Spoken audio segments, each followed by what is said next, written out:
Welcome back to After the Battle. I'm your host as always, Daniel Levy, your co-host Shaq. We're going to be talking UFC Long Island, Kelvin Gastelum versus Chris Weidman. Man, it's going down this Saturday night. Yeah, this is one of the best fight cards of the year, in my opinion, on Long Island. We got so many dudes from Long Island on the card. We got Jimmie Rivera, Kelvin Gastelum versus Weidman, Elkins and Bermudez. So this card couldn't get any better, in my opinion. I mean, you had me at Jimmie Rivera versus Tomas Almeida. There's nothing else left to say. That's going to be one hell of a scrap. And let's get right down to business, man, because I heard you had a play on the very first fight of the night, and it's a rematch. Chris Wade, he's minus 310, minus 285 depending where you look. The comeback on Frankie Perez is plus 255. Now, you think that Frankie Perez can right the wrong? You know, their first fight was very, very close. Now they meet again in the UFC. What do you think is going to go down in the rematch? I think Chris Wade's going to get the victory again in this fight. Frankie Perez, you know, he's fairly well-rounded, but in my opinion, he's too accepting of that bottom position. We've seen him get stuck on the bottom several times and not work his way back up to the feet. Going back to his UFC debut against Johnny Case, what happened in that fight? He got completely dominated in every grappling situation and got finished. Then he goes in there, knocks out a guy who shouldn't have been fighting at the time in Sam Stout, so I don't put that much stock into that win. He's only got like 2 KOs in his career.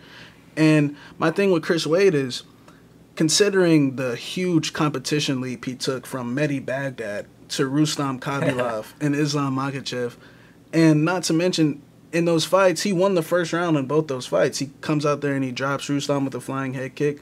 And, you know, Wade's strength is that wrestling, and those two guys are just so dominant in that area when they're fighting these mid-tier lightweights. They're going to dominate everyone they fight in that department. And, you know, now that he's going from Rustam and Islam back down to Frankie Perez, I think this is a considerable drop down in competition. And I think Wade held his own in those fights. To win a round in those fights where most guys wouldn't have, and out-grapple Islam the first round, I think he's going to do the same thing here. I think he's going to out-volume him on the feet with his nice little point fighting style with the kickboxing, and I think he's going to win every single grappling exchange and win a 30-27. So you got him in a play? And I got him in a play with somebody else later. I got it at minus 270, so I beat that minus 310. And Chris Wade is actually my most confident pick of the night. Wow.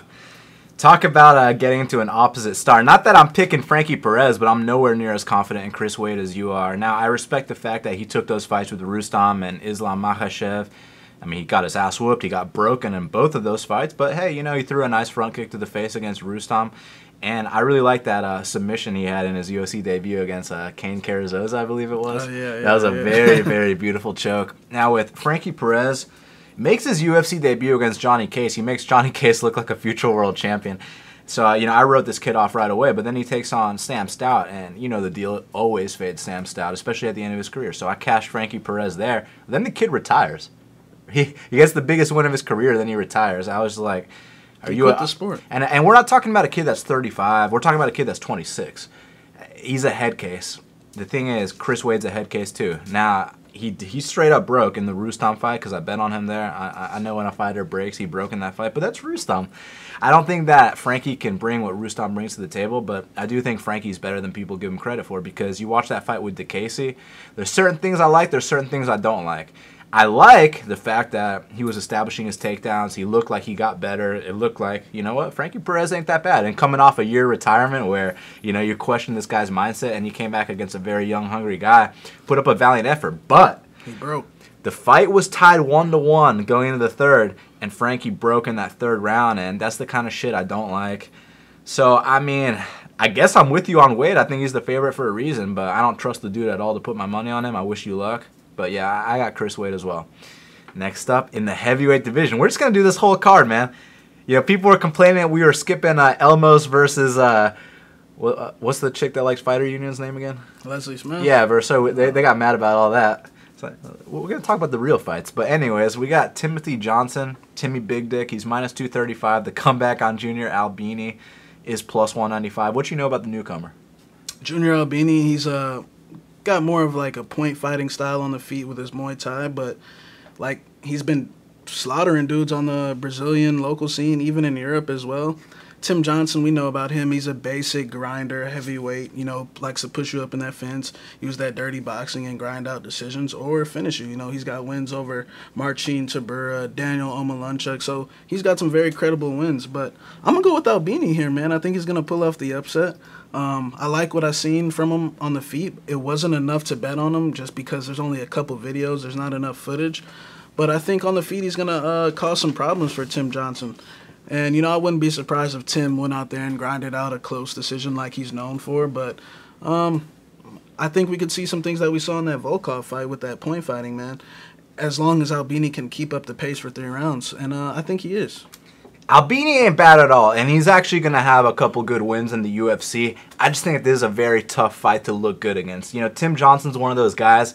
It's not the prettiest, I'll tell you that right now, but it's effective, and he finds a way to win. And he's found a way to win against way better strikers than Albini. No offense, but, Marcin Tybura, I think we can both agree, might be a bit of a better striker. And, I don't like saying better striker, worse striker. What I like about a guy like Marcin Tybura is that volume style on the feet, And also in that Volkov fight, which I scored for Timothy Johnson, what he does is he makes you not fight your game. He makes you fight his game. He pushes you up against the fence, and he knows how to make it to where, the ref's like, all right, I need to see some work. And then Timothy Johnson will throw an uppercut or a knee to the thigh to get an extra 30 seconds on the clock. And then the ref's going to be like, all right, guys, I'm about to break it up. Then Timothy Johnson will get a little bit more active, get a little bit more time. And that's how he chips away at guys. That's how he grinds out rounds.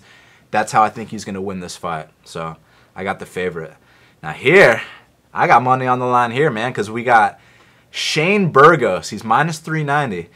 So money came in on him. The comeback on Godofredo du Pepey is plus 320. Now, what do you think about this Pepey plus 320, man? My personal opinion, I do have Burgos winning the fight. I think he's one of the best prospects at 145. His striking is serious, but his defensive striking worries me a little bit, especially at this line. I know Pepey is not known for his boxing, and he's wild on the feet. He likes to throw those spinning head kicks, but I actually think those spinning head kicks could, come and play here. In that Rosa fight, we saw Burgos get clipped with a little bit, get clipped with some, but Rosa doesn't throw him with the same power and speed that Pepey does. And for a guy that gets hit 5 times a minute, more than 5 times a minute, I think maybe he could take his first UFC L here. But, I do got Burgos in here just because I think his offense is just going to be too much for Pepey to handle. And we know about that Brazilian weasel chin on Pepey. So, I think Burgos is going to go out here and get it done. I do think it's going to get hairy at times. I didn't think it was worth it. Even when it was minus 320, I didn't think it was worth it just because these prospects sometimes, they have these off nights. For example, like Jordan Johnson against Fortuna, these super high prospects. Every once in a while, they come in a little bit flat, and, they have an off night, and it's a part of the process. But I think Burgos will get through this one. If this fight was in Brazil, I'd have a lot more pause, but look, I like Pepey a lot. He's awesome. How can you not like him? The dude's throwing flying knees, knocking dudes out, tapping out studs like Andre Fili with flying triangles. And, he'll just stand and bang until one guy falls. Obviously, the spinning heel kicks, like you mentioned, those are a lot of fun, too. The guy's awesome to watch. But in a fight like this with Shane Burgos, who, Shane Burgos is a little bit defensively irresponsible. This is true. But he kind of has that style like Tim Means a little bit, where he'll walk you down, he'll hand fight, and his punches down the middle are super crisp. He is a little bit defensively flawed. However, his head movement's nice. You saw that finish against Charles Rosa, the way he slipped his head off that center line, then cracked him with that right, put him down. It might have actually been a left. But look, bottom line is the kid can slip. It's just you got to be careful with those heel kicks of Pepey. And Pepey's going to come out swinging, but that's where I think that Shane Burgos can get an opening there, catch him with a nice left, catch him with a nice right hook, walk him down, knock him out, because Pepey has been knocked out before. I'm not just talking about the Sam Cecilia fight. I'm talking about the Felipe Aranches fight as well, and they were both inside of his guard. But I think that Shane Burgos can actually do it from standing. They're going to be standing and trading till one guy falls. I think the guy that's going to fall is Pepey.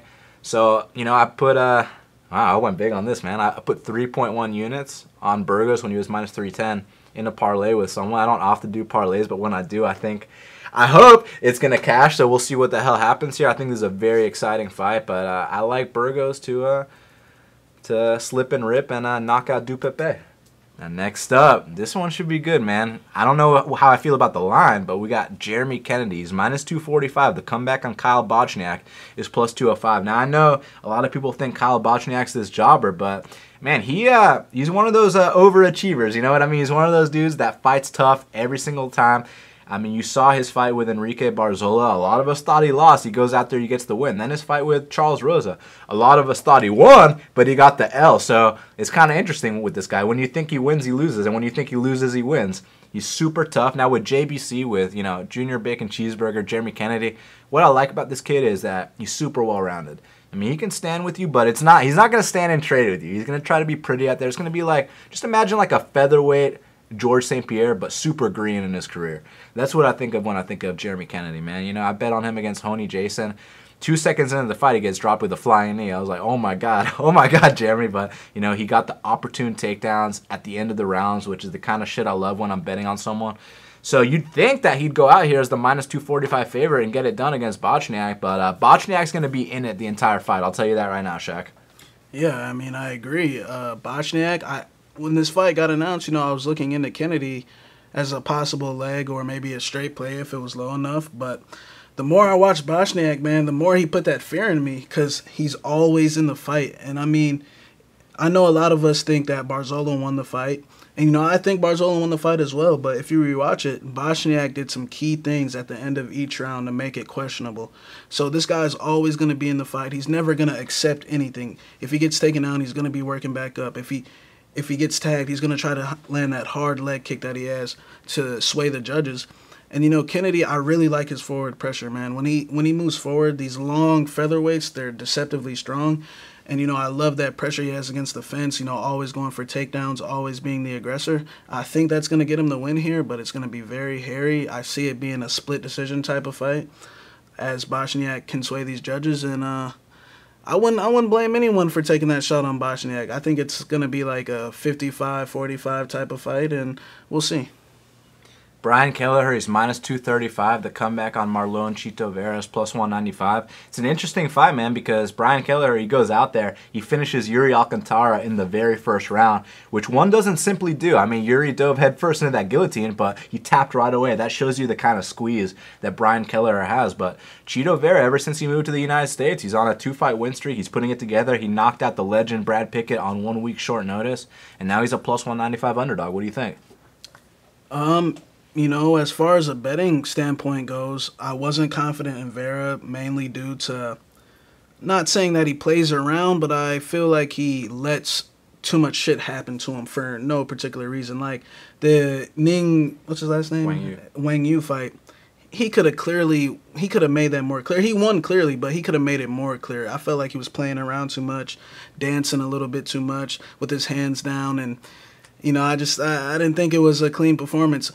The thing with Kelleher, there's not enough tape on him, to be honest, in my opinion. I really don't know what he's about. His stand-up against Yuri early looked a little choppy, a little all over the place. He was getting touched up quite a bit. So I really don't know about him too much.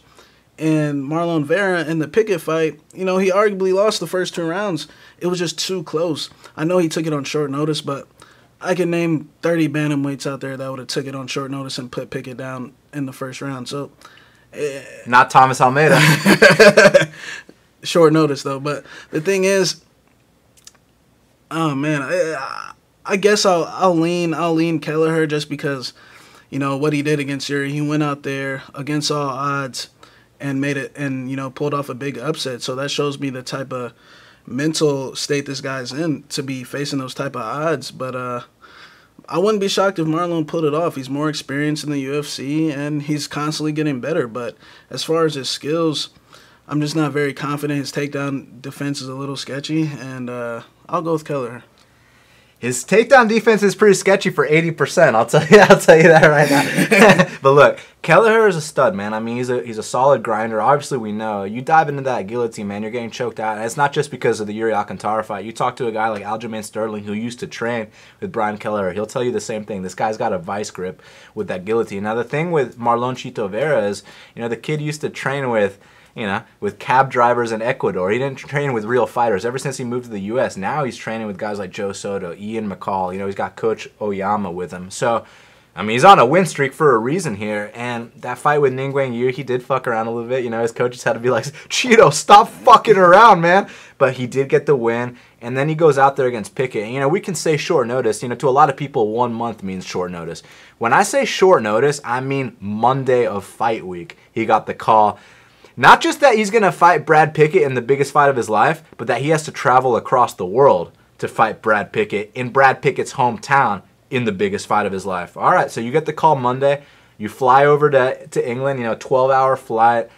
You know, Wednesday you got to check in. Friday you got to weigh in. Saturday you got to fight. Saturday night he comes home with a $50K bonus. So you get the call Monday. You come back Sunday with a $50K bonus. That's what a winner does, man. Now, you know, I love Marlon. He's a friend of mine. I hope he wins this fight. I don't really like betting on friends of mine unless it's James Vick because, you know, long-term Vick wins every fucking time. I mean, it was 7-1. So unless it's Vick, I don't really like betting on my friends. Unless, you know, they're fighting Pickett and Ningguang Yu. But I do respect Kelleher a lot. You know what I mean? I think that this has the potential to be a very close fight. That being said, I think that somewhere along the way, I think that, look, Kelleher is going to get some takedowns in this fight. That's the bottom line. However, like I said, somewhere along the way, I think Marlon will find a way to win. Whether he pushes up the fence and takes his back like he did against Ningguang Yu, whether it's a head kick in the 3rd round like he did against Pickett, whether it's a triangle choke like he did against fucking Roman Salazar. I think that it's going to be close. It's going to be a nail-biter, but somewhere, somehow, Cheeto will find a way to finish Brian Kelleher. So I got Marlon Chito Vera. Now, next up, this is good, man. Eryk Anders is making his UFC debut. He's -125. The comeback on Rafael Sapo Natal is +105. Now, we know dudes have been calling out Sapo for a long time. He's kind of like, you know, people love to call out Bisping, but when they don't call out Bisping, they call out Sapo. Eryk got Sapo. What do you think, man? You know, considering Rafael Natal's last 2 fights, the Rob Whittaker fight where he fought extremely tough, in my opinion, man, I thought that was his swan song, man. I thought he put everything into that fight, and it just wasn't good enough. And it's no shame in that he's fighting Robert Whittaker, the champion. And, you know, when this fight got announced, I was looking into Anders off the jump because after that fight with Rob, he goes in there against Tim Bosch, and the way he's throwing his strikes just look completely awful, man. Like he's throwing the Elias flailing fist at you, and it just looked like he's on his way out. And, you know, Anders, he's an up-and-coming kid. I still think he's very green. His fight in LFA, you know, he goes out there, he wins those first 3 rounds, and then the last 2, man, it got a little hairy. He was getting taken down, completely gassed out, against a guy, you know, who was no slouch as well. So, you know, I wouldn't be shocked if Rafael Natal, you know, went out there and experienced him and, you know, survived the early onslaught and took him down and choked him out in the 3rd round. But I think when Anders lands early in the 1st round, I think he's going to put Sapo out, man. I just think Rafael's on his way out. He's had a great career, but if you guys rewatch that Bosch fight, you'll know what I'm talking about. His facial reactions the second Bosch hit him, he was looking for that door, and like I said, and he found it. And that Robert Whittaker fight, like I said, was his swan song. Y'all have been hearing Eryk Anders on Half the Battle for the last year or 2. I've known for a long time this guy's going to be in the UFC one day. He's a freak athlete. And when I say a freak athlete, you know, people like to talk about how he played college football and this and that. And, you know, oh, Matt Mitrione, you know, was on the bench and on some football team. Brendan Schaub, this and that. When we talk about Eryk Anders, we talk about a guy that played when the Alabama Crimson Tide won the championship. He was on the field when they won. You know what I'm saying? Like, that's what the kind of athlete we're talking about. Speaking of football, hey, Mitrione at least made it to the NFL, so yeah. Yeah, it's true. He did make it to the NFL, but this kid made it to the UFC, and he'll be sticking around in the UFC. You know what I'm saying? But the thing with him, like, we got to mention that athleticism. But not only that, with that athleticism, it comes a certain mindset, because you don't just get to that level by being born that way. You get to that level through hard work and dedication. And that's exactly what Eryk Anders brings to the table, man. I mean, the kid.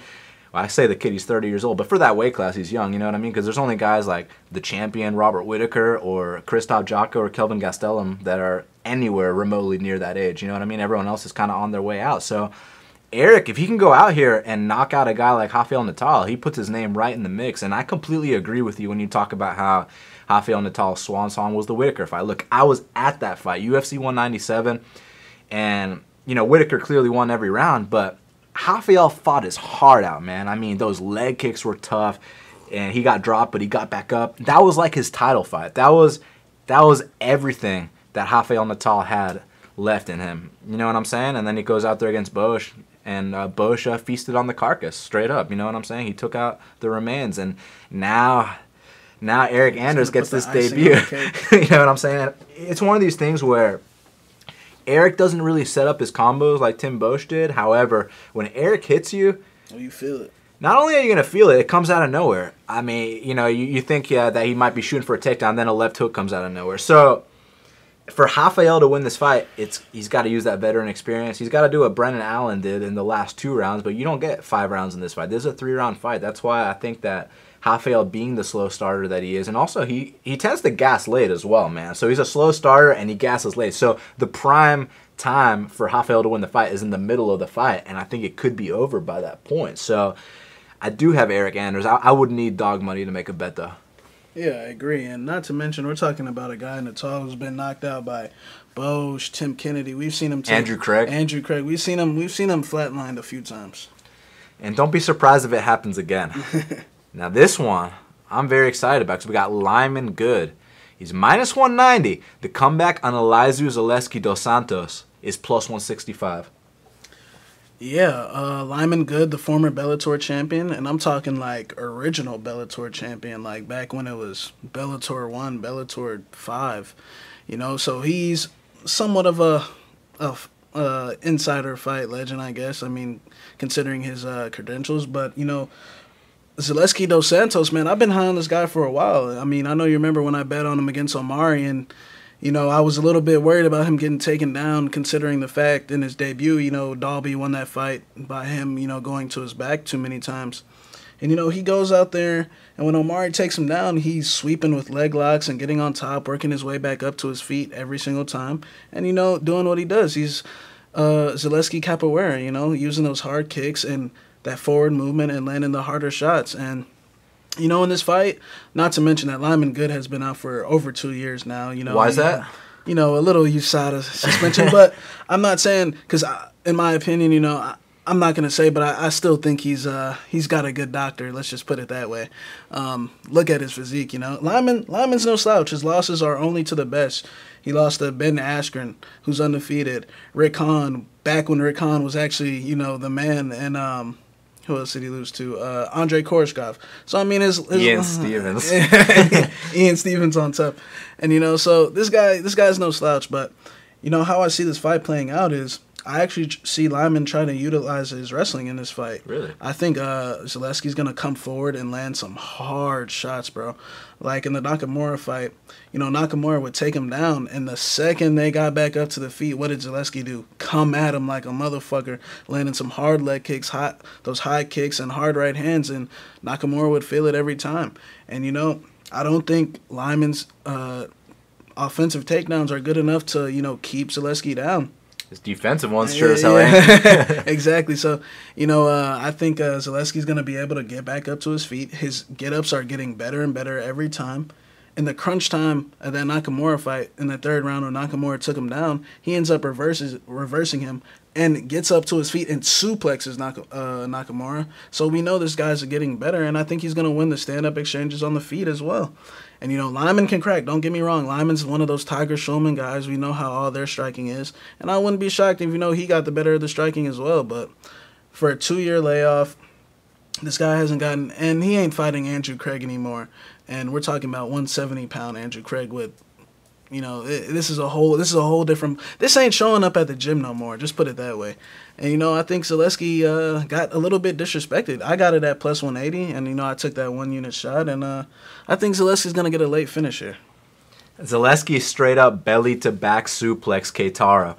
One does not simply belly-to-back suplex Keitaro. I'll tell you that right now, man. And I took the shot at 180 as well. I put 2 units on it. Look, man, Lyman good, he is one of those Tiger Schulman strikers, but don't think about Shane Burgos, don't think about Jimmie Rivera, because this is, he still has the hand fighting down, you know what I'm saying? He can still, slip and rip, he can still catch the punches, he can still trap your forearm, he can still, land some devastating shots, and the dude's built like a fucking brick shithouse. They don't call him Cyborg for no reason. He got popped by USADA, and even that didn't matter, because you look at his pictures, he's still just as ripped. I heard it was a tainted supplement. Yeah, right. He has a very good manager and a good doctor is all I have to say about that. So let's just assume he shows up here as built as he normally is. Look, he was just that built for tough, and some guy we've never even heard of grinded him out. He's from Georgia too, Ian Stevens. Well, maybe I should have heard of him right now, but some guy, Ian Stevens, grinds him out, and then Ian Stevens loses to Zapata that season of the Ultimate Fighter. It's that kind of level. So it's one of those things where Zaleski, he might not be as fast and as explosive early on, but he's got that will, that heart, that pace, and the kicks are fucking hard. I'll tell you that right now. And I love how you mentioned how, when he did get taken down, immediately he's attacking a heel hook, and he uses that heel hook to get back up to his feet or to get the top position.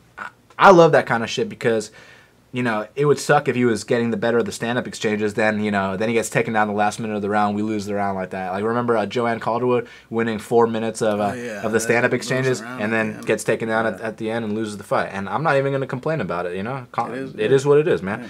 But that's not going to happen here because Zaleski is able to sweep. He is able to get up. And he does have that will to win in the sense where if he feels like maybe it's 1-1, maybe I'm down 2-0, he's going to try to take you out in that third round. And his last two fights, it's probably 1-1 against Omari, arguably 2-0 for either guy, to be honest. And what happened in that third round? He went after it. He went and found that kill shot. And then against Nakamura, fights on the line. He gets taken down. He reverses him, suplexes him.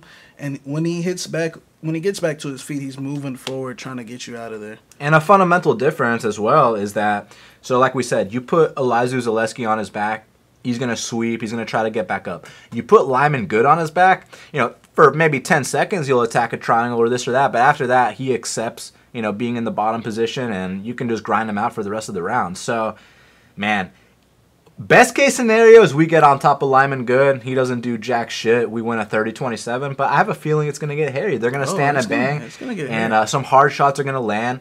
And when Lyman good does start to slow down, I think that's when we can catch him with a spinning heel kick, a liver shot, maybe even take him down, get on top of him at the end of the rounds, whatever it takes. If it's a DQ Zaleski, we'll take the DQ, my man. So I got 2 units at plus 180 on Elizeu Zaleski. I believe it should be, at least minus 120 a piece, right? It should have been. When this fight got announced, we were talking about Zaleski, but, we thought he was going to get a little bit more respect. We understood the credentials of Lyman, considering what he's done in his career, but Zaleski got outright disrespected here, man. He did, and, I only put 2 units on it. I would put more because I know that it's going to be super hairy. It's going to be a firefight. I respect what Lyman brings to the table. And also, let's talk about the USADA thing once again. Yes, he did get suspended for 2 years, for whatever it was, but he's still on that thing that he was on. That's why I'm not sitting here, champing at the bit, licking my chops, let's max bet Elizeu and this and that, because I know this dude's juiced out of his mind. Or whatever is natural, whatever it is, man. So just understand that. But steroids don't win fights, man. You know what I'm saying? Exactly. Steroids ain't gonna give him better cardio because it ain't EPO. Steroids don't help your chin. Steroids don't help your get up game either. I'll tell you that right now. So I got 2 units on Elizeu Zaleski at plus 180, and we'll see what happens. I hope I go out there and cash this underdog bet. Next up, this is a very interesting fight because I feel like people got to take off their fan caps for this one. We got Ryan Laflare's minus 200, the comeback on Alex Cowboy Oliveira's plus 170. Now, look, as a fan, yeah, I love Cowboy Oliveira. How can you not? The dude has 3 kids with 3 different baby mamas, and then he does that little dance after he breaks Will Brooks' ribs. I fucking love this guy. You know what I'm saying? He shows up 6 pounds overweight and then beats Will Brooks. I know that's kind of, cocky and unsportsmanlike, but there's something I really liked about it. I don't know what it was. Maybe it's that, Will Brooks was acting like he was the best, and he's not even close to it. So when Cowboy went out there and broke him, I was kind of happy about that. And then also, so he goes in there against Tim Means, and I still can't explain this to this day. So when I break down their first fight, I'm like, all right, this is what's going to happen, man. Cowboy in that clinch, he's so strong in there. The way he pushes you up against the fence, then he lands those big knees to the body, then he breaks you with those elbows, then he takes you down. And then it's Tim Means who's getting the better of the ground exchanges. He was taking out Cowboy. I was like, what the fuck is going on? I was like, maybe I was just wrong about Cowboy. Maybe he really isn't that strong in the clinch. Maybe Tim Means is better. They rematch. I was like, you know what? I was just wrong.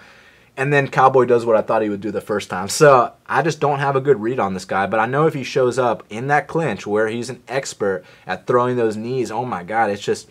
He's one of those guys that we've talked about this in the past where I'm sure he injures his training partners. I'm sure dudes, you know, they kick him and then they break their foot type thing. You know what I'm saying? He knees them one time, they break their ribs. I mean, that happened in the fucking octagon against a specimen in Will Brooks. So the dude's really hard to look good against and really hard to beat. But the thing with Ryan Laflare, even though he's boring as fuck, he's effective as fuck. You know what I'm saying? This dude is a dude that beats Ponzinibbio. Like, Gunnar Nelson couldn't even do shit to him. Don't give me no bullshit about no eye pokes. That fight was going down that way no matter what. You know what I'm saying? That straight, right? That put him on a street he didn't know the name of. That, you can't eye poke your chin. That wasn't an eye poke. You know what I'm saying? So, Ryan Laflare beat that guy. And Ryan Laflare got a 10-8 round against Damien Maia in the 5th round after getting dominated. But that's a different story. So... I think Ryan Laflare can beat Cowboy for 3 straight rounds. I hope I'm wrong. I hope Cowboy goes out there and wins. I know he's a popular underdog play. How can you not love Cowboy? That fucking dance he does, the style he brings to the table. He'll fight anyone, anytime, any place. He'll take a fight on 2 days short notice. I love Alex Cowboy. I gotta go with the technical proficiency of Ryan Laflare. I just think he'll grind it out, man. I mean, we saw fucking Will Brooks full mountain in Cowboy and shit, but Cowboy found a way to win that one. I don't think he'll find a way to win this one. Yeah, this is a tough fight. You know, my history betting against Oliveira and betting on him isn't good, you know. When he fought Cowboy, the Cerrone Cowboy, you know, I bet him, lost. Then when he fought Muntashri, I bet Muntashri, lost. You know, I was thinking, you know, Muntashri could keep it on the outside and, you know, maybe land something flashy. It was a dumb bet in hindsight. But Laflare, like you said, you know, not too many people are high on him because of style, but this guy's effective, man. His only loss is to Damien Maia. He let us all down that night, you know, big time. But, you know, man, this guy moves forward, and, you know, Cowboy's strength is in that clinch, but Laflare can fight in that clinch too. And let me say one thing, the pace that Laflare keeps up for 3 rounds is incredible. This guy's cardio is top-notch. For example, in that Court McGee fight way back, I know it's Court McGee, but just rewatch it and watch that pace that he sets. Like, the pace that he set was just unbelievable, non-stop, left kick to the body, grinding against the fence, just being dirty, just straight up breaking him. And considering that's what Court McGee does, that was impressive in my opinion. So I want y'all to go back and watch that just to see that pace. And, you know, if he does that against Cowboy Oliveira, I see Oliveira breaking. I think Laflare is actually going to win this fight very handedly, in my opinion. You know, I think he's going to go in there, beat Oliveira at his own game, get some key takedowns at the end of rounds. And, you know, I think he can beat him on the feet. You know, he's a little chinny. You know, in that Mike Pierce fight, we saw him get wobbled a few times. And, you know, everyone's like, he got rocked by Mike Pierce, but... Mike Pierce can crack one, and considering Mike Pierce's losses, Mike Pierce is a very good fighter in my opinion. His only losses are to the top guys when he lost to him. So I think Laflare won every round in that fight, to be honest, as well. So I got Laflare in this one. I'm with you, man. You know, I don't blame anyone for taking that shot on Oliveira, but I don't see any key advantages that he has in this fight. I think Laflare can beat him in every aspect, and I think Laflare has the better cardio and the more... Let me not say the will to win, but just the better fight IQ to win key situations. Nah, we can keep it quick on this one. We got Chase Sherman. He's minus 255. The comeback on Damien Grabowski is plus 215. Now, Chase Sherman's got an unbelievable social media personality. You know, the gifs he posts are opportune. They're hilarious. He's funny as fuck. As far as his fighting is concerned, he doesn't move that head off the center line whatsoever, but what he does bring to the table are huge, nasty leg kicks. He's being gifted this fight because Damien Grabowski, I will go on record in saying, is probably the worst heavyweight on the roster. You and I both saw him die in person. I mean, look, we were at that fight where he fought Anthony Hamilton. It was bad. A lot of people didn't get to see this on TV.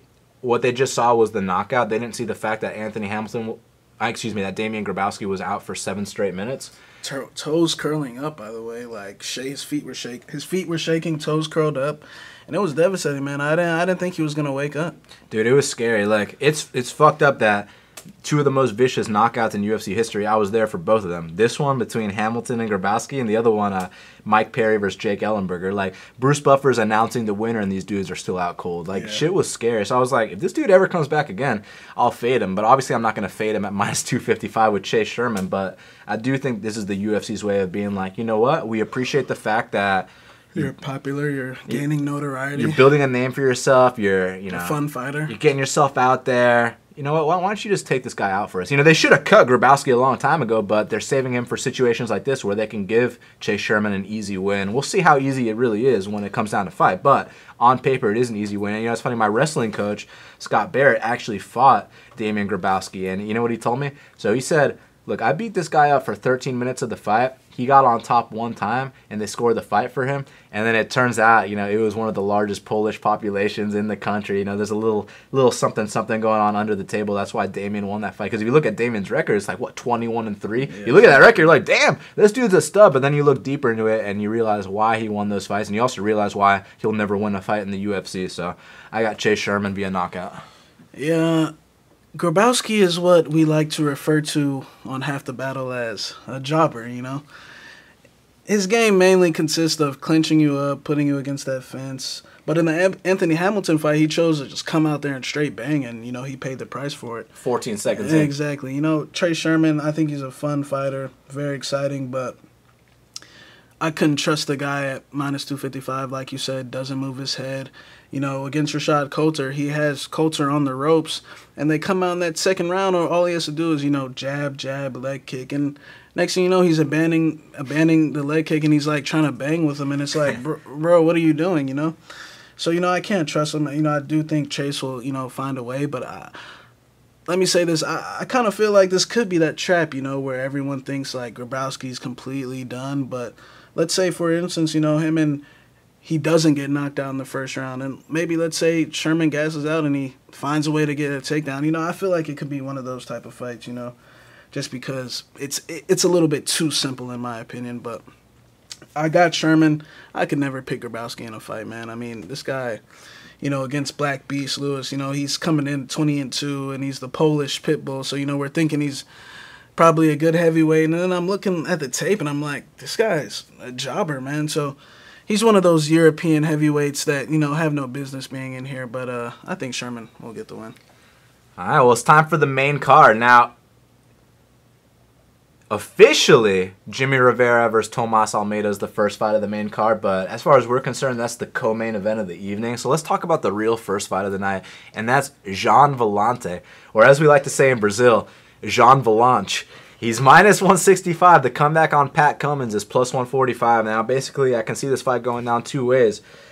To put it simply, either Gian Villante is going to knock Pat Cummins out, or Pat Cummins is going to grind Gian Villante out. And I'd have to lean with Gian Villante knocking Pat out because, I mean, when you train that wrestling with Chris Weidman, I think you're going to be ready for a guy like Pat Cummins. I know it's not the same Chris Weidman. I know a lot of things have changed, but it's still the D1 All-American. You still put in years with him. It's not like you just started training with him and you started training with a diminished version. You train with the stud prime Chris Weidman too. So, you know, he knows how to defend takedowns. The dudes that beat Gian Villante are the dudes that go out there and knock him out, and Pat Cummins isn't really that kind of guy. Pat Cummins is scared to get hit. Pat Cummins is training with Antonio Tarver. Now, I cannot imagine the kind of damage he's taken in that camp, man. He's probably lost his other tooth, you know what I'm saying? So, I just think that, you know, maybe Villante gasses, maybe Pat takes him down, grinds him out.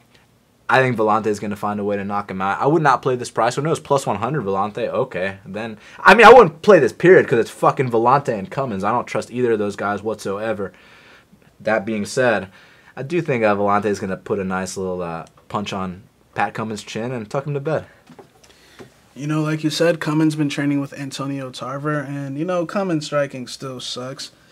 But I think if he was ever going to have any success on the feet, it would be this fight. Because Villante is the type of guy that, you know, when he goes out there and he fights Tom Lawler, right off the bat, Tom Lawler's landing that check right hook.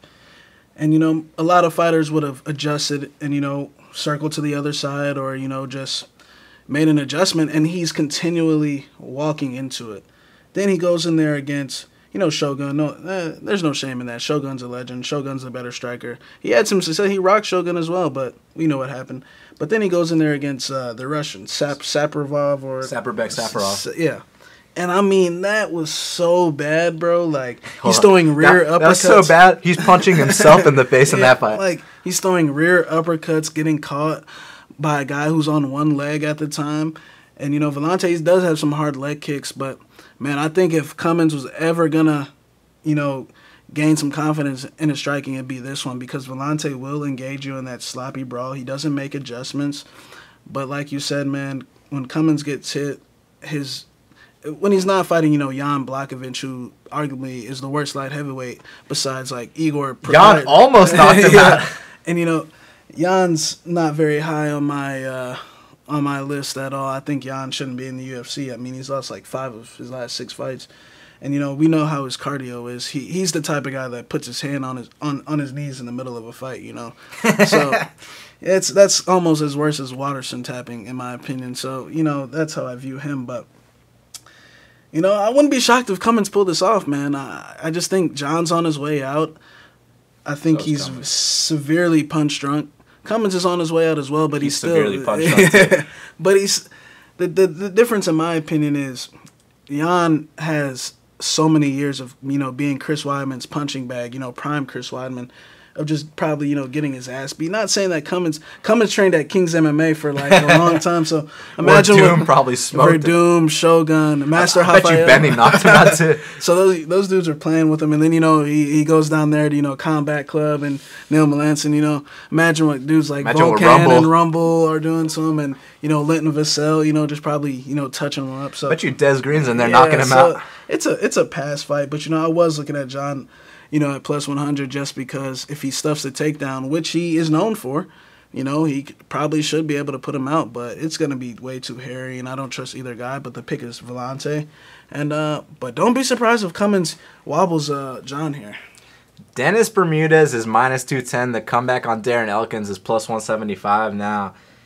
Darren Elkins was a plus 600 underdog his last fight against the very hyped Mirsad Bektic. He went out there and knocked him out in the 3rd round. We know Dennis Bermudez gets dropped, not just against, Max Holloway or Korean Zombie. He gets dropped against everyone. I'm talking Tommy Hayden. I'm talking, what's the name of the dude? Matt Grice. Matt Grice. I'm talking all those dudes. Yeah. Who you got here? Even though, Bermudez gets dropped in every single fight, I think this is a very good matchup for him. Elkins did pull off that upset against Mirsad after getting a hellacious beating for 2 rounds. I mean, he got dominated in every single aspect of the game, and I don't see any advantages that he has in this fight besides his chin. And, even though he did knock out Mirsad, Elkins ain't known for his power. He's not that one-punch knockout guy. I fade Bermudez against guys like Jeremy Stevens, for example, guys that I know that can, consistently stuff those takedowns and then put them out on the feet.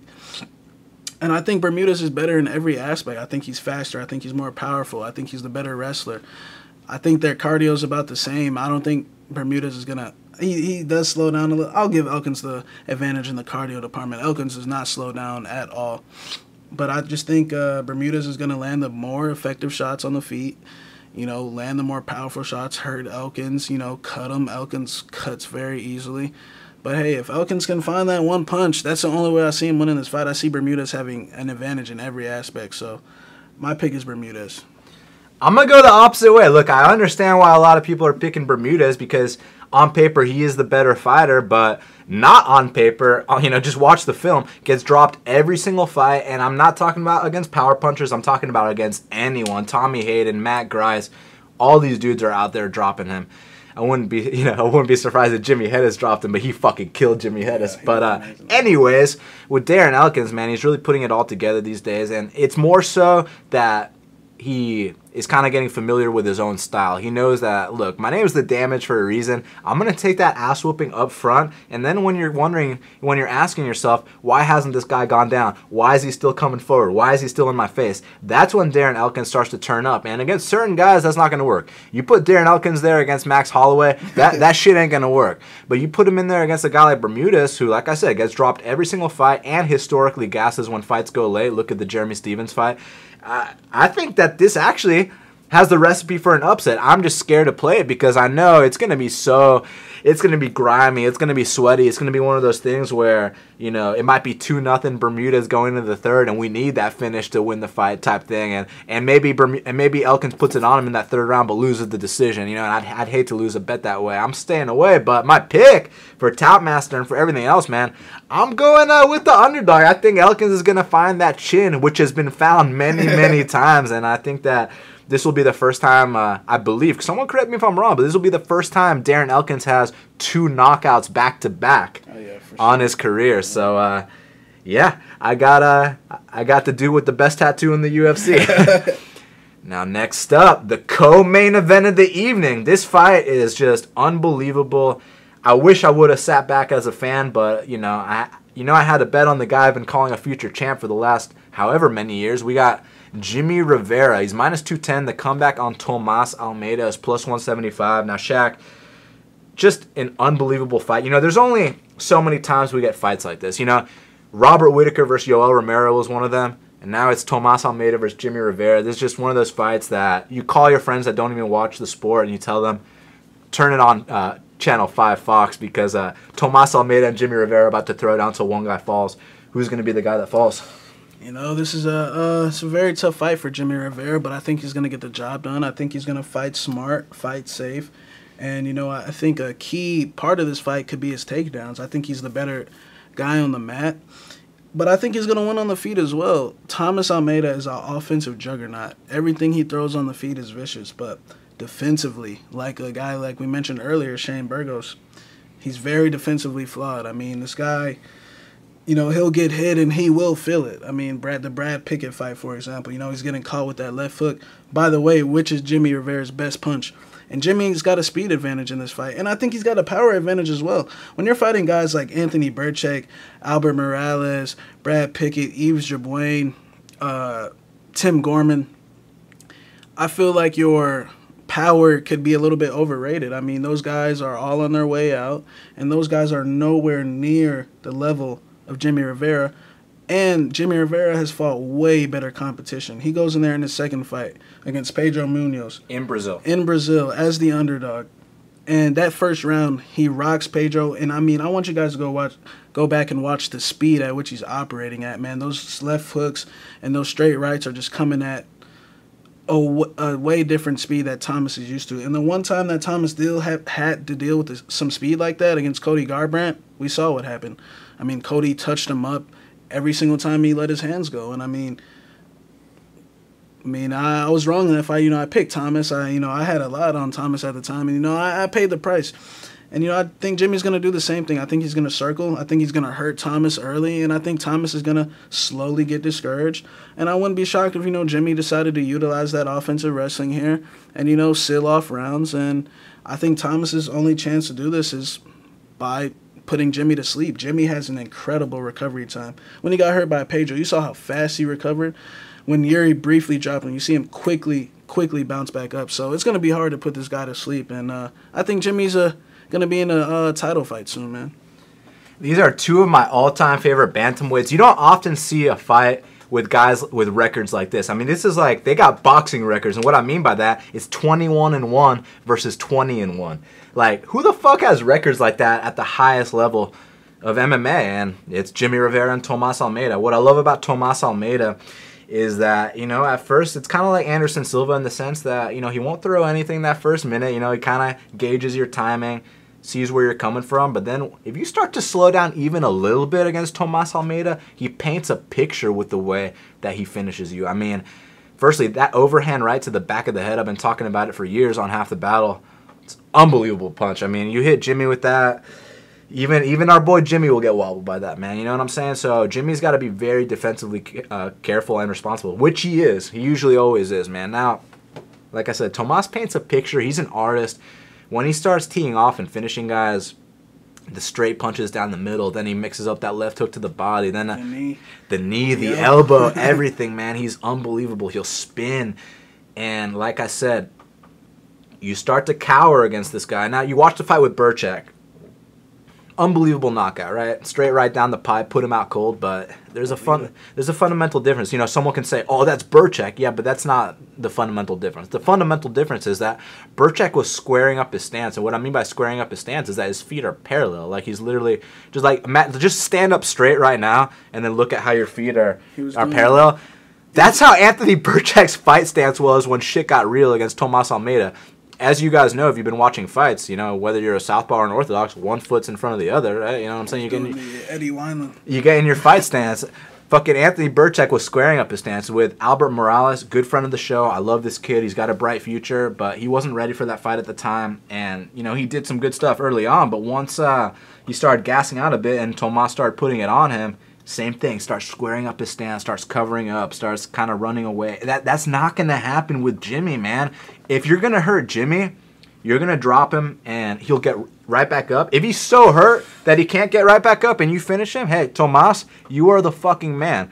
But do I see him having one of those, you know, 30-punch combo, you know, finishing combos against Jimmie? Hell no, I don't, man, because Jimmie's not going to square his stance. Jimmie's not going to lose position. Jimmie's going to keep circling. He's going to have his hands up in the air. He might get rocked once or twice like he did against Pedro. But what you got to remember about the Pedro fight was that those shots Pedro took, you know, before he was able to land some of his own, those are the same shots that would put out, you know, half the roster. I have no idea how Pedro Munoz survived that. But as you've seen in all of Pedro's fights, his chin is stupid. Pedro is just unbelievable with that. Tomas, I love Tomas, but I don't think he can take a shot as well as Pedro Munoz. And also, once again, I got to reinforce this. Pedro had to go through hell to be able to land his own shots in that second round. I mean, he got dropped a couple times. He got dropped in the first. He got dropped in the second. Somehow he came back. He lands his shot, drops Jimmie in the second. Jimmie comes back. One thing I love about Jimmie, there's a lot of things I love about Jimmie. That left hook, it's unbelievable. The way he sets it up. And there's footage. Oh, yeah, the leg kicks are great, too. I mean, you saw what he did to Faber. Now, there's footage of him sparring with actual real boxers. I'm not talking about guys that have good boxing for MMA. I'm talking about real, legit boxers. And they slow the footage down. You can see the subtle head movement that Jimmie brings to the table. This is stuff that Tomas Almeida doesn't have, man.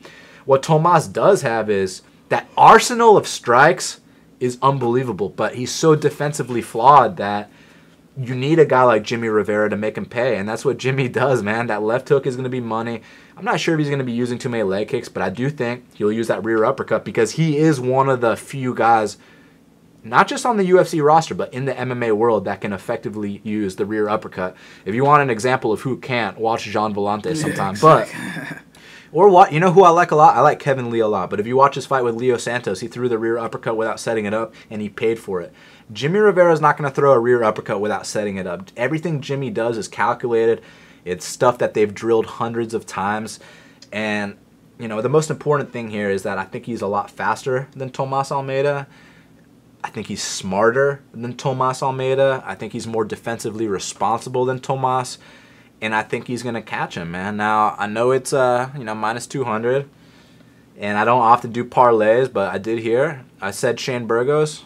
And guess who I parlayed Shane Burgos with? I parlayed him with Jimmie Rivera, 3.1 units. I got it at minus 101, which I think is a pretty decent price. Listen, I respect Tomas so much. He's one of my all-time favorite fighters. There's a reason I'm not max betting this. Not because he's one of my all-time favorite fighters, but because I respect and I acknowledge how dangerous he is.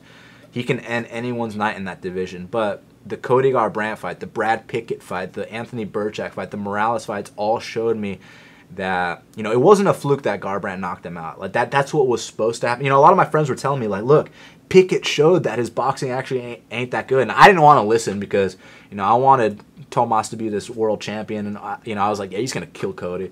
Cody showed what people have been telling me for a long time about Tomas Almeida and his defensive liabilities.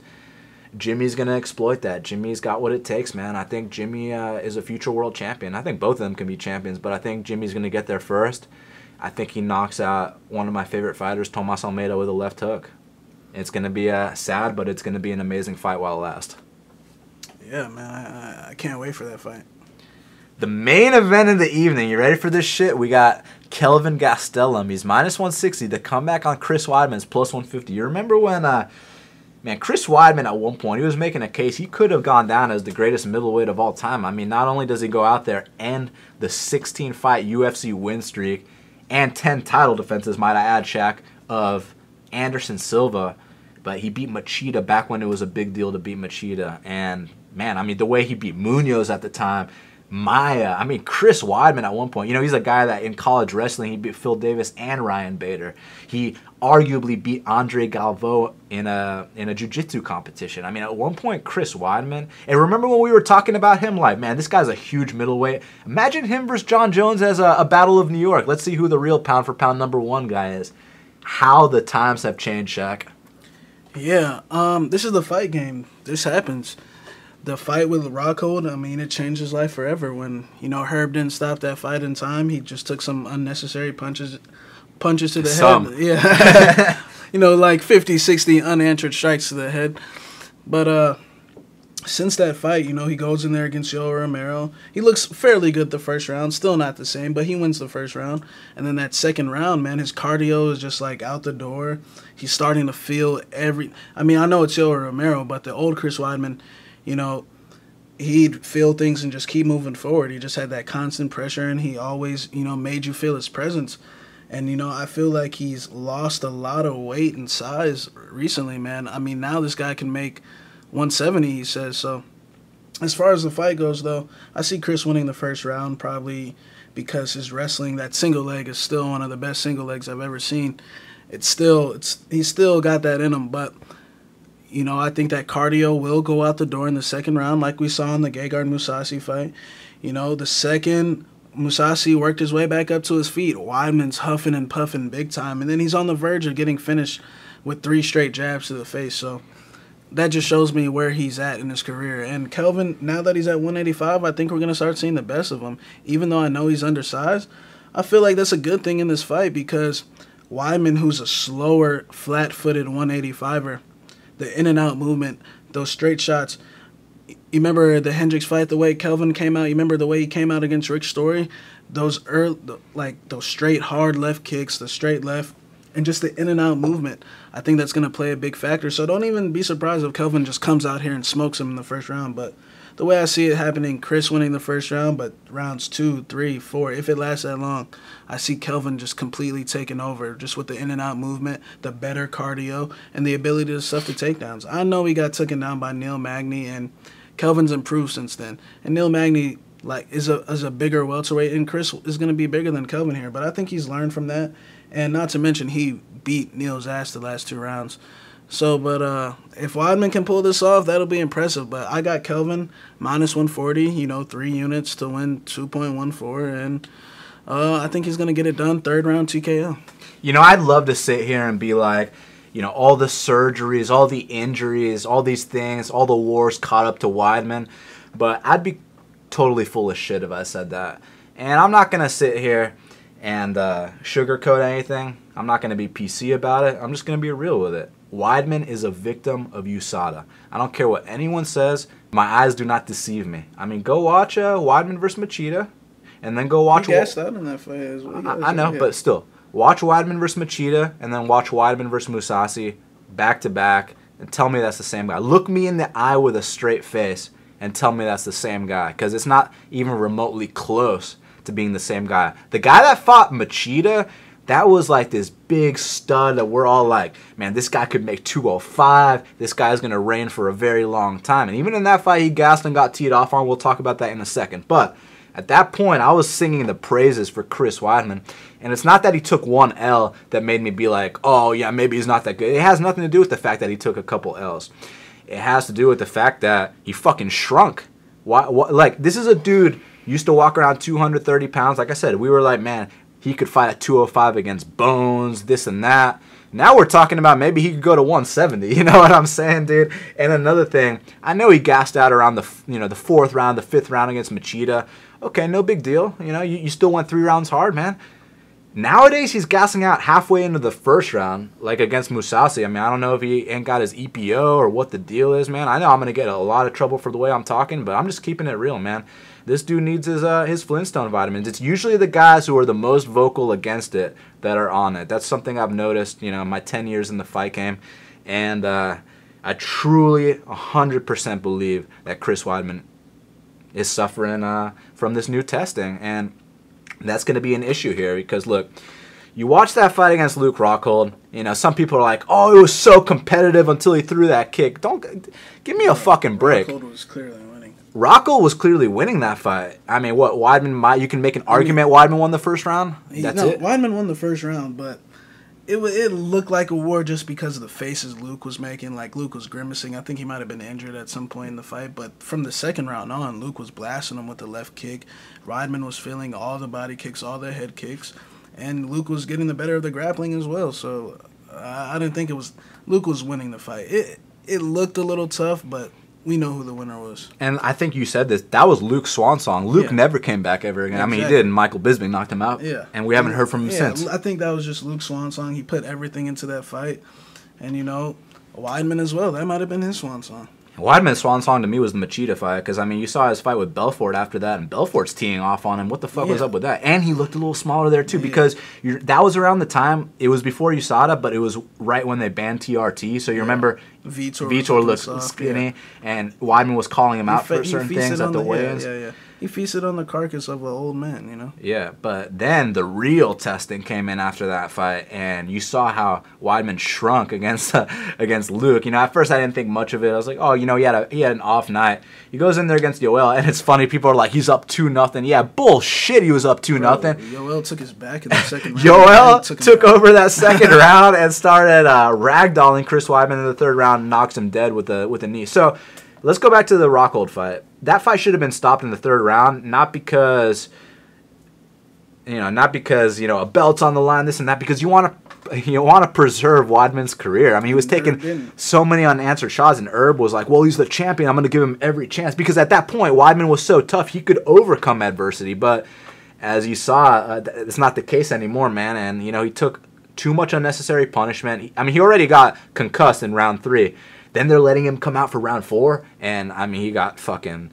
I don't know if you can get multiple concussions in one night, but let's just say the concussion didn't get any better. I'll tell you that right now, Shaq. That fight was a life changer. You don't often see life changers, but that was a life changer.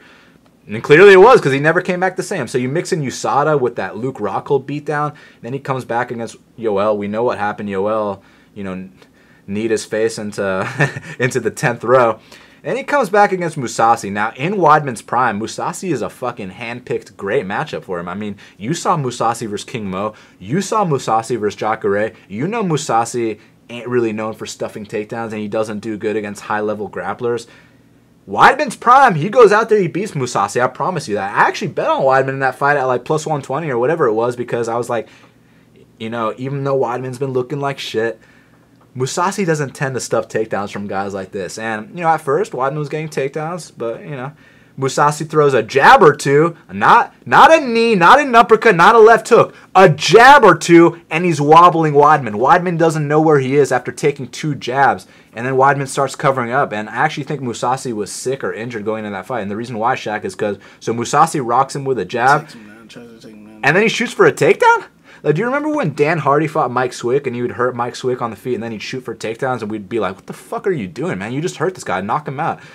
Mousasi was pulling that same shit. We're like, bro, you just rocked a grown man who was once known for his durability, who could once take, clean shots by Anderson Silva and smile at him. Do you remember in that Anderson Silva fight when Anderson was punching Chris Weidman and Chris Weidman was taunting him? Chris Weidman was putting his forehead out to Anderson's fist. He's like, all right, come on, hit me, motherfucker. We're talking about that guy. Now he can't even take jabs against Mousasi. I know Mousasi's got a beautiful jab, but when we talk about a beautiful jab, we talk about closing a guy's eye, such as Talis Latus. We talk about, making Uriah Hall scared to throw the spin kicks. We don't talk about guys getting wobbled from those jabs, and fucking Weidman was getting straight up wobbled. And then, he takes 1 or 2 knees and he starts saying that it's February when it's really April. The guy... Either way, if he was trying to milk it, or... Either way, if he was trying to milk it, or if he was really hurt, it's... Both are bad, because one, he's looking for a way out if he's not really that hurt, which is something Weidman would have never done in his prime. Weidman was one of the toughest guys in that division. Or 2, he was really hurt, which is a big possibility because you saw the first 2 fights before that. The dude isn't as durable as he used to be. He shrunk. I haven't even spoken about Kelvin Gastelum yet. Let's talk about this kid, Kelvin. So, he had issues at 170 making weight, even though I thought he was a stud at 170. 185 is the right move for him. He won the Ultimate Fighter at 185. He beat Uriah Hall and Nate Marquardt at 185. So people are like, oh, I don't know if he's going to beat Tim Kennedy, though. And then, you know, I bet that at like 160 or whatever it was. And he fucking smoked Tim Kennedy. Tim Kennedy took him down, took his back at first. Watch how Kelvin scrambled out of that. That's some Eddie Bravo jiu-jitsu right there. Because I know people are talking about, well, even in Weidman's losses, he takes his opponents down. It's like, yeah, he doesn't do shit with those takedowns. The opponents get right back up. I guarantee you, if he takes the back of Kelvin Gastelum, Kelvin will fight the hands, and he'll expertly get out of it, just like he did whenever he's been in bad positions in the past. And plus, Weidman doesn't have the same finishing ability he once did. I mean, it's long gone because the dude had the size, the dude had the confidence, the dude had the durability. All those three things are gone, Shaq. He's shrunk, he can't take the same shots he used to, and he's not confident anymore. You watch the countdown video. Now, listen to the verbiage that Weidman used here. So, back in the day, he would have been like, I must finish Kelvin Gastelum in Long Island, right? I must finish this guy. Here he was saying, I can't let this guy beat me up in front of my home crowd. So, John Jones once said a famous quote, and he said this back when he fought Ryan Bader. He said, you can hear a man's thoughts through his words. And I truly believe that, because if Chris Weidman was confident, he'd be talking about how, oh, I'm going to finish Kelvin Gastelum. I'm going to beat him. I'm going to do this. I'm going to do that. What he's talking about is, I can't afford to lose. I can't afford to get beat up. So the words that are playing into his mind are lose, beat up, all these negative things that you don't want in a confident guy's mindset. Whereas you talk to Kelvin, he's like, I'm going to finish this guy. It's all business. I want my title shot. I'm going to put him away in the first. I know he's hungry, but I'm hungry too. That's the self-talk Kelvin's having. Chris Weidman's like, I can't afford to get beat up in front of my... Bruh, don't be talking like that, man. That's not the mindset of a world champion. He's so far gone, man. I mean, I don't know where else to go with this. Did I cover everything? He's shrunk. He's not as durable. He's not as confident. He gets wobbled by jabs. What, he can get a takedown? And I know for a fact Kelvin's going to get back up. So I think it's going to be a first-round finish. I know everyone thinks it's going to go later. Let's say it goes later. Let's talk about Kelvin Gastelum, man, because I've just been talking about Weidman. I love the southpaw stance. Very educated body kick, as all those dudes from King's MMA have. Also, he sets up his jab, and you know what I love about that? It's not just, you know, two jabs, it's not just the 1-1, it's not just the 1-2. I mean, he'll throw the jab, then he'll throw the lead uppercut, then he'll come in with the straight cross, then he'll mix it up to the head. I love this dude's combinations, and I mean, if he has to, he can take you down too. And I bet you, if Chris Weidman's gassed out and Kelvin's teeing off on him a little bit, don't be surprised if Weidman gets taken down. Now, that's not what I'm predicting to happen here. I'm predicting Kelvin's going to knock him out. I'm just saying, don't be surprised if he sneaks in a takedown for good measure, just to be like, yeah, I took down that guy Chris Weidman, who was once, you know, known as the D1 All-American stud. Those days are long gone. So, let's talk about this. Let's talk about the management thing. You know, a lot of people are shitting on Chris Weidman's management, and I don't think you should, because, look, Audi Attar, I got a lot of respect for that guy. He knows what the fuck he's doing. There's a reason Chris Weidman keeps taking these tough fights. You know what that is, Shaq? Chris Weidman ain't cheap. It cost a lot to bring Chris Weidman to a fight, so you can't afford to give him a Tim Bosch fight. You can't afford to give him a Rafael Natal fight. Every single Chris Weidman fight is a main or co-main event. Now someone's going to be like, well, what about Madison Square Garden when he opened up the pay-per-view? Yeah, there's 2 title fights on that card, one of them being Conor... Oh, 3 title fights, one of them being Conor McGregor. That's why he wasn't the co or the main event. Aside from that, like I said, Chris Weidman ain't cheap. It cost him a lot of money just to show up. You saw the countdown. You saw that house Chris Weidman has. It ain't cheap to pay the bills on a house like that. I'll tell you that right now, Shaq. So that's why every single fight he's in is a co or a main event. And that's why they can't afford to bring him in, you know, a Tim Bosch, a Rafael Natal, you know, someone like that to come in and take an L so Chris can get his confidence back. They have to keep giving him top-line fighters because he gets paid like a top-line fighter. It's a sad, unfortunate reality of the fight game, but I hope that his bills are taken care of. I hope his house has been paid off, because this is one of the last big checks he's going to get, my man. The fight game is harsh. Yeah, I agree 100%, man. Is there anything else we got to say about it? Because I don't want to leave any stone unturned, bro. Just the in and out movement, the straight left, the volume, like you said, with the lead hand. I just think it's going to be too much for him. He's too slow and he's too flat-footed. His game hasn't improved since he fought. His game has, when you really look at it, has his game improved? We know what he's about. Take you down. He declined since Machida. Yeah, exactly. So. And people talk about how Kelvin's undersized. I think that's bullshit. Yeah, he's short. He's 5'9", but let's not sit here and act like he's undersized. Firstly, he can't make 170. That means he has to fight at 185. I mean, look at John Lineker. That's like saying John Lineker is undersized for bantamweight. Yeah, he's short. He can't make 25. But the dude who goes out there, he beats Rob Font, who's one of the bigger bantamweights. You know what I'm saying? So I don't think that Kelvin's outsized. I think Weidman's taller. Okay, a dude's taller. 5'6" Matt Serra knocked out GSP. Big fucking deal. Kelvin's faster. I think he's stronger than Weidman. Maybe not a couple years ago, but post USADA, he's fucking stronger than Weidman. I'll tell you that right now, man. And Master Hoffa and him are going to have a very good game plan. I love Ray Longo. I love Matt Serra. I feel bad for them. I hope they get a nice cut out of this, man. And they had a great run, man. Look, that camp, they beat Anderson Silva. They beat GSP. They accomplished everything there is to accomplish in the sport. They can hold their heads high and, you know, fucking walk off into the sunset, man, because they did everything there is to accomplish. But as you know, in this game, there's hardly ever any feel-good stories. Maybe it's a feel-good story for Kelvin, you know, because of everything he went through at 170 to make it to this point to beat a former champion. But it ain't going to be a feel-good story for Weidman. I'll tell you that right now, my man. Well, Shaq, man, I think it's time for the Big Marley Minute. So joining us now on the line is Big Marley himself. Kyle, how's it going? Great, man. How you doing? Doing amazing. And you know why I'm doing amazing, Kyle? Because Tomas Almeida and Jimmie Rivera are fighting this weekend. Oh, man, I can't wait for that fight. That should be the main event. I love it. I mean, if it's not the main event, it should at least be the co-main event, right? Right? No kidding. What are they thinking?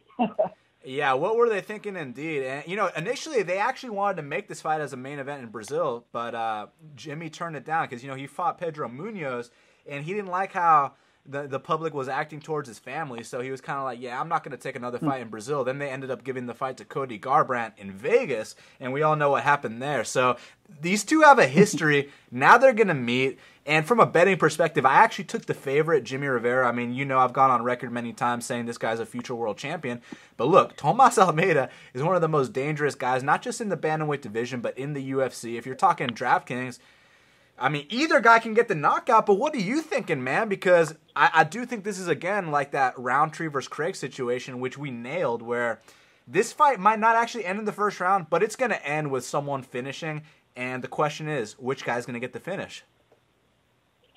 Yeah, man, this is going to be violent. I can't wait for this fight. I've been looking forward to this one for a long time.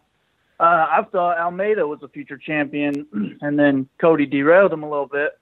But, yeah, I think both these guys have bright futures, and I think it's a tough fight to call. However, I think you're probably on the right side with Rivera. So if I'm picking a side on DraftKings, I'm looking at Rivera mainly in cash games, just because it is a pretty close line on DraftKings, but he's got some betting value. And if he wins, he might mix in some takedowns, which Almeida probably won't be doing. And you know me, I love the takedowns in DraftKings. So I like Rivera more in the cash games. However, I don't think you can go wrong in GPPs either. If you like him, put him on your team.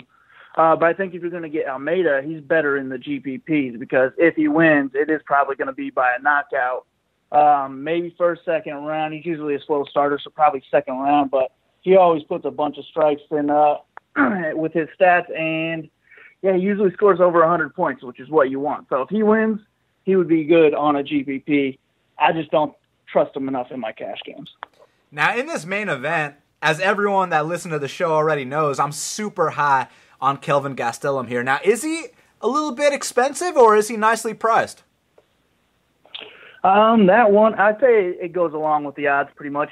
Gastelum is 8,400. Weidman is 7,800. So I'd say it goes along with the betting line. Not too much value on either guy there.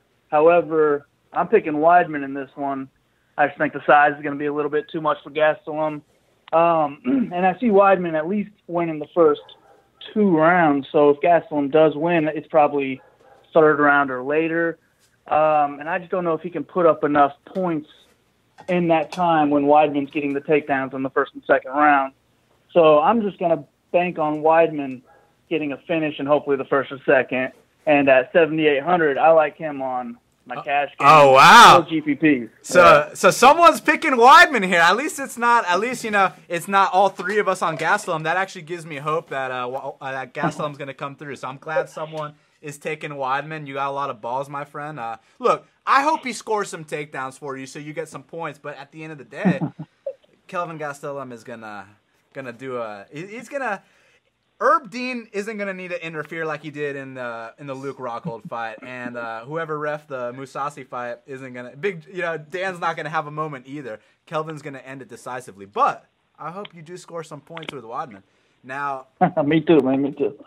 Now let me ask you your opinion on this one, man, because look, this kid Elizeu Zaleski, he's been coming through as a dog his last few fights, and they got him.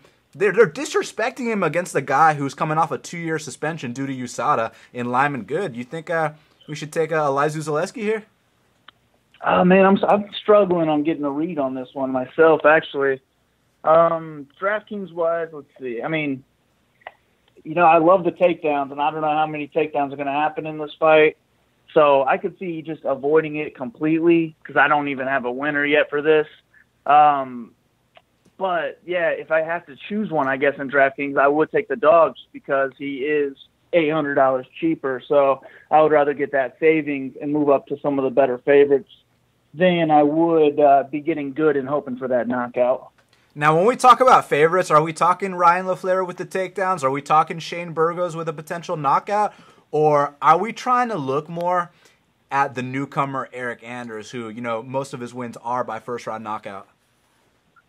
I like Burgos quite a bit. My only problem is he's not going to be going for takedowns, so he's going to need to be really aggressive and hopefully get that first or second round TKO, KO, which I think is possible. So he will be on a lot of my teams.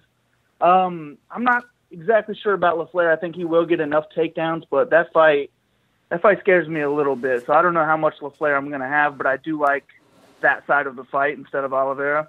But yeah, like you said, Anders is actually the favorite. However, on DraftKings, he's a massive underdog. So I love that play.